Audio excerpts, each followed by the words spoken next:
विधान परिषदेच्या निवडणुकीचा निकाल महायुतीच्या बाजूने लागलाय।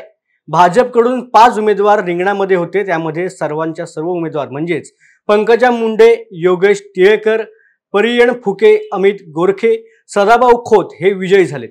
तर राष्ट्रवादी अजितदादा गटाचे राजेश विटेकर, शिवाजी गर्जे हे दोन्ही उमेदवार विजयी झालेत। त्याचबरोबर शिवसेना शिंदे गटाचे कृपाल तुपाने आणि भावना गवळी ह्या देखील विजयी झाले आहेत।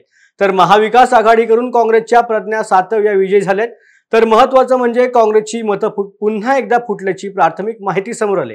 काँग्रेसची 7 पेक्षा अधिक मते फुटली असल्याची सूत्रांची माहिती आहे।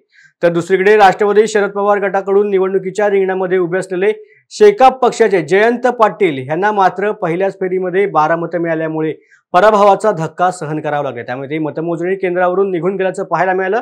तर ज्यांच्या उमेदवारीवरती सर्वांचं लक्ष होतं त्या शिवसेना ठाकरे गटाचे मिलिंद नार्वेकर हे शेवटच्या क्षणी अटीतटीच्या मतमोजणीमध्ये विजयी झाले।